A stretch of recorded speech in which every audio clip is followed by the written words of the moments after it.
Hello students, हम लोग halogen derivative chapter कर रहे थे।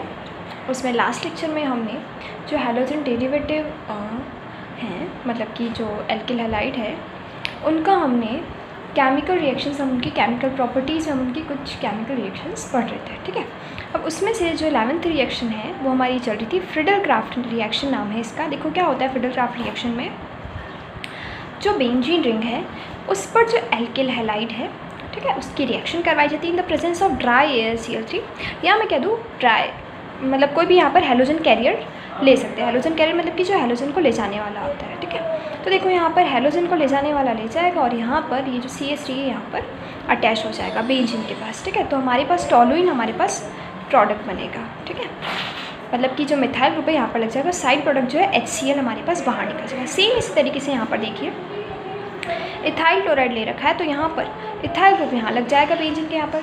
सेम इसी तरीके से ये वाला ग्रुप यहाँ पर लग जाएगा। ठीक है, सेम इसी तरीके से अगर हम 3 डिग्री एल्किल हैलाइड लेते हैं तो जहाँ पर एल्किल हैलाइड लगा हुआ है, सॉरी जो हैलाइड लगा हुआ है उसी जगह से ये बेंजीन के ऊपर जुड़ जाएगा। अब हमको इसकी मैकेनिज्म पढ़नी है, किस तरीके से रिएक्शन होती है। बहुत ही इंपॉर्टेंट मैकेनिज्म है, थोड़ा सा ध्यान से देखिए। देखिए होता क्या है, सबसे पहले मैं ये वाली जो रिएक्शन है इसकी मैकेनिज्म बता रही हूँ, लास्ट वाली रिएक्शन की।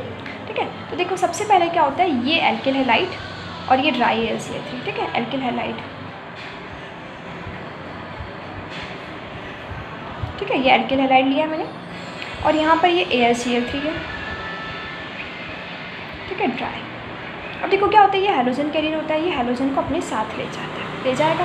तो किस तरीके से होगा, देखो CH3 CH3 और ये कार्बोकेटाइन का फॉर्मेशन होता है यहाँ पर, और यहाँ पर ये AlCl4 बन जाता है। ठीक है, ये कार्बोकेटाइन बन गया। अब ये जो कार्बोकेटाइन बन गया ये एक इलेक्ट्रोफाइल है। कौन है ये, एक इलेक्ट्रोफाइल। और इलेक्ट्रोफाइल ये है कार्बोकेटाइन, और ये जो बेंजीन रिंग है ये न्यूक्लियोफाइल की तरह बिहेव करती है, मतलब कि कुछ इस तरीके से देखेंगे,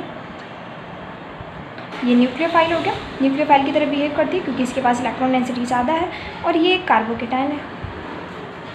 ठीक है, ये इलेक्ट्रोफाइल हो गया। अब देखेंगे, देखो क्या होता है, ये इसके ऊपर अटैक करता है, अटैकिंग स्पीशीज है। तो देखो इस तरीके से कुछ ऐसा होता है,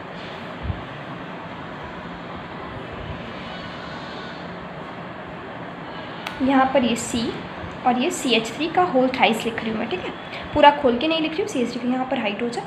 यहाँ पर देखो अब ये वाला बॉन्ड यहाँ से गया तो यहाँ पर पॉजिटिव चार्ज क्रिएट हो जाएगा क्योंकि यहाँ पर डेफिशिएंसी आ जाएगी, और बाकी एज इट इज़। ठीक है, बाकी बॉन्ड जो एज इट इज़ रहेंगे।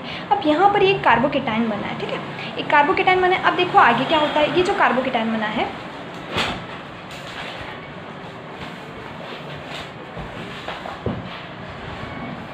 देखो ये जो कार्बोकेटाइन बना है ना, मतलब हमारे पास कुछ ऐसी स्पीशीज़ बनी थी, CH3 का होल थ्राइस और यहाँ पर H, ये वाले बॉन्ड्स थे और यहाँ पॉजिटिव चार्ज। अब देखो ये रेजोनेंस के कारण स्टेबल होता है, ये इलेक्ट्रॉन यहाँ से यहाँ मूव करते हैं और इस कार्बोकेटाइन को स्टेबल करते हैं। तो देखो ये यहाँ से गया तो यहाँ पर डेफिशिएंसी हो जाएगी, तो यहाँ आ जाएगा पॉजिटिव चार्ज, ये यहाँ और ये यहाँ, बाकी सब कुछ ऐसा का ऐसा। ठीक है, अब देखो आगे क्या होगा, ये पॉजिटिव चार्ज इसको स्टेबल करने के लिए बॉन्ड यहाँ से यहाँ आएंगे और यहाँ आ जाएगा पॉजिटिव चार्ज। तो पॉजिटिव चार्ज यहाँ आएगा तो इस तरीके से कुछ बनेगा।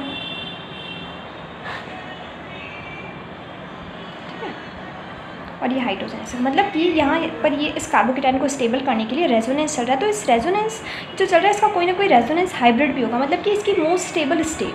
ठीक है, तो ये कुछ ऐसी होगी, यहाँ से यहाँ पॉजिटिव चार्ज घूम रहा है। ठीक है, और ये ऐसा का ऐसा, CH3 का होल थ्राइस और यहाँ हाइड्रोजन, इसको बोलते हैं एरिनियम आयन कॉम्प्लेक्स। ठीक है, एरिनियम आयन कॉम्प्लेक्स,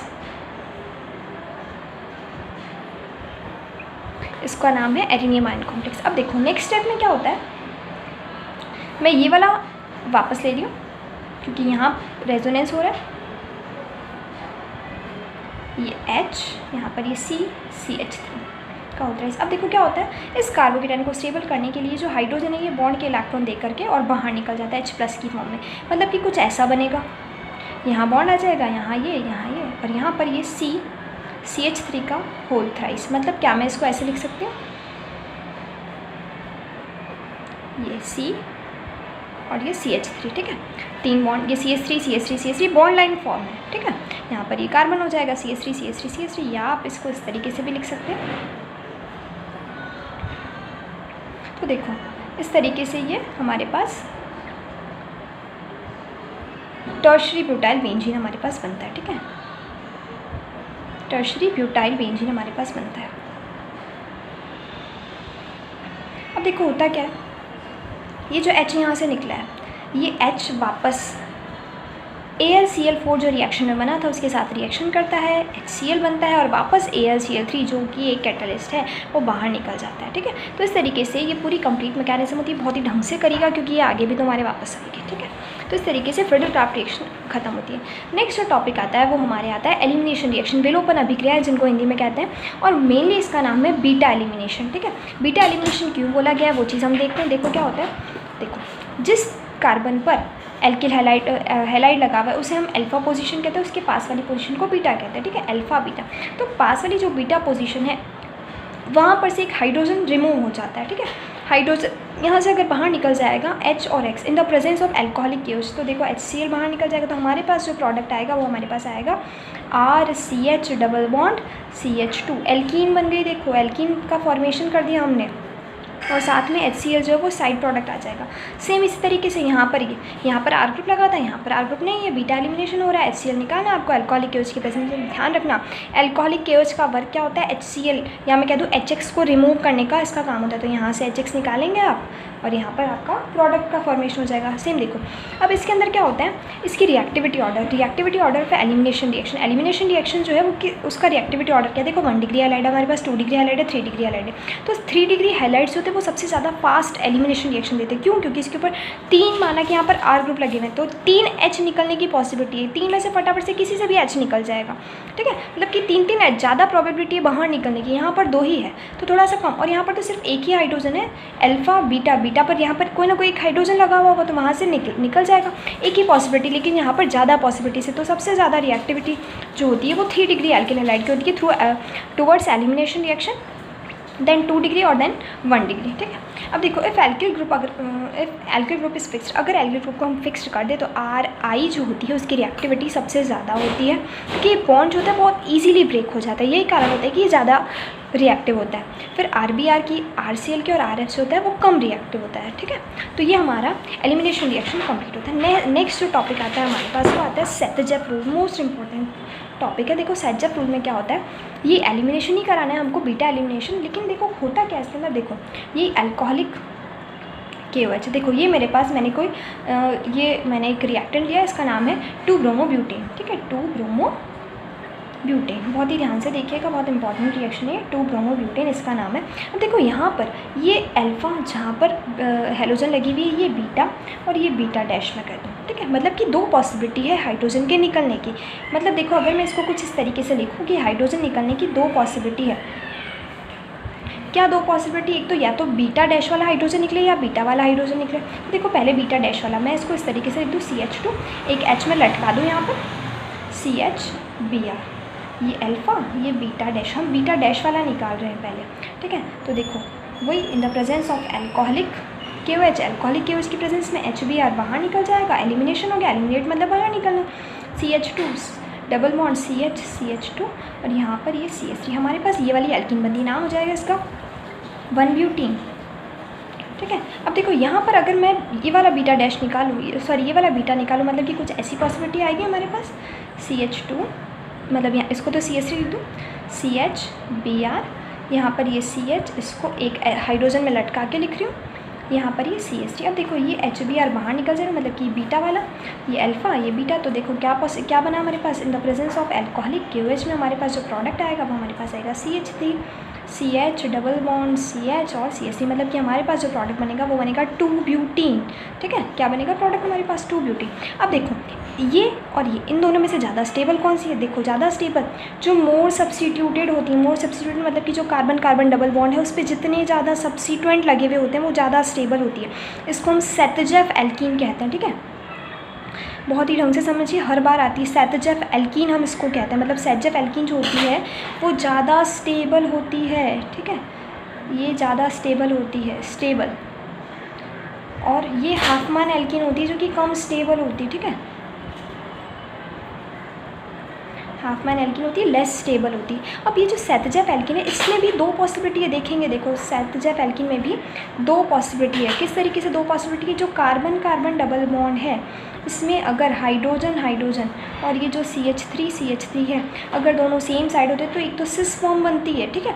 और अगर ये दोनों अपोजिट साइड होते हैं तो हम इसको ट्रांसफॉर्म कहते हैं, मतलब कि यहाँ पर ये CH3 यहाँ पर CH3 H और H ये ट्रांस वाली फॉर्म हो जाएगी। ट्रांस वाली फॉर्म हो जाएगी मतलब ये है कि ये वाली trans form is more stable than cis because of repulsion. यहाँ पर रिपल्शन कम होता है तो ये वाली फॉर्म ज़्यादा स्टेबल होती है सिस वाली फॉर्म से। तो स्टीरियोकेमिकली अगर मैं देखूँ तो ये वाली मेरे पास ज़्यादा स्टेबल होती है। बहुत ही ढंग से करिए, ये वाला क्वेश्चन आता ही है, एक बार सेतजेफ रूल बहुत ढंग से देखिए, ठीक है।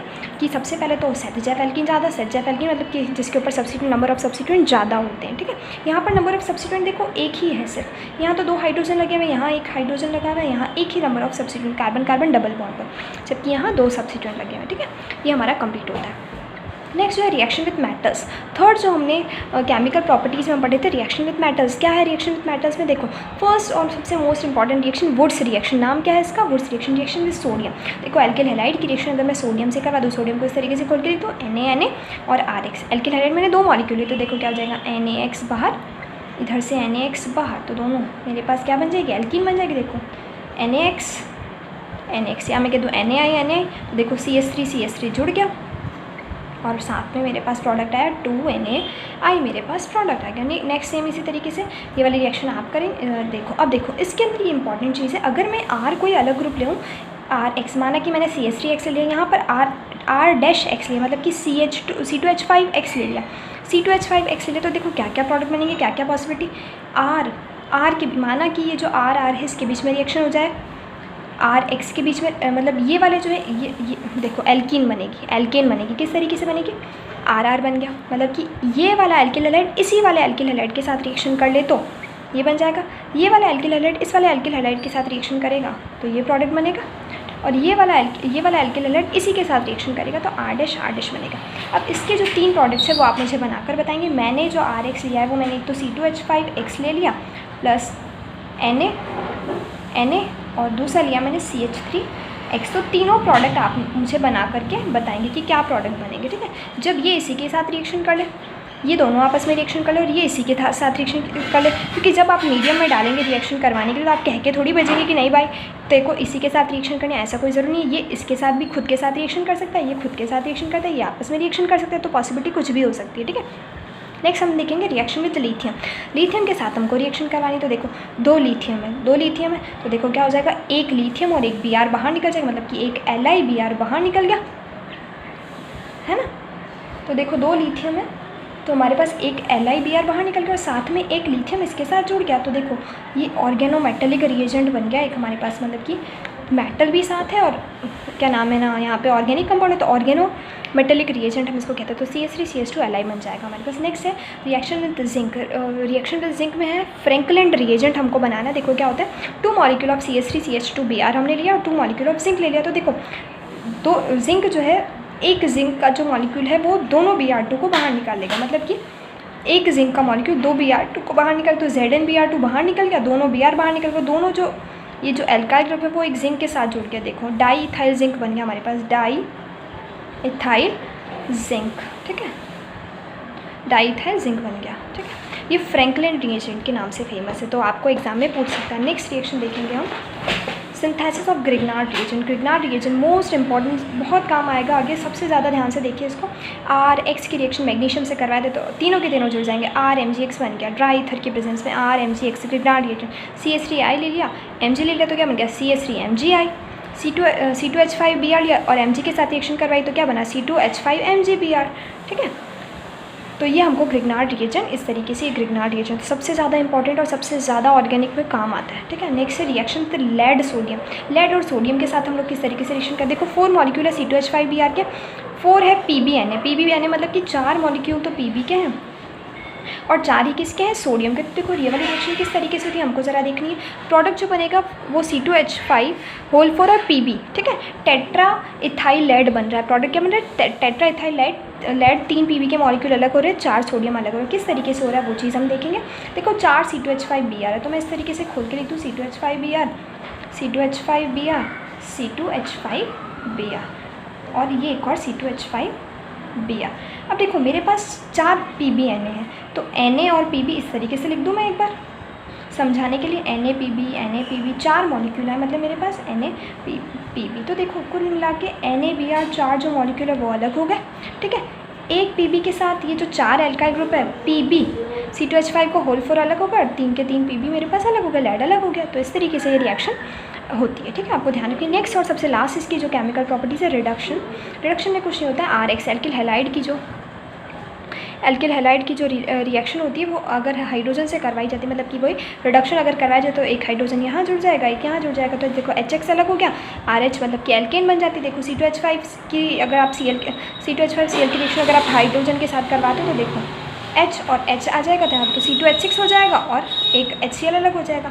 अब देखो ये जो रिड्यूसिंग एजेंट होते हैं कौन कौन से होते हैं, जिंक HCl हो सकता है, ठीक है, सोडियम C2H5OH हो सकता है, लिथियम एल्यूमिनियम हो सकता है, रेड फॉस्फोरस HS, मतलब कि यहाँ पर एरो पर कुछ भी लिखा हुआ हो सकता है, तो ये आपको याद होना चाहिए, ठीक है। नेक्स्ट हम आगे का जो है नेक्स्ट टॉपिक हम अगली वीडियो में पढ़ेंगे, ठीक है। ढंग से इसको करिएगा बहुत ही।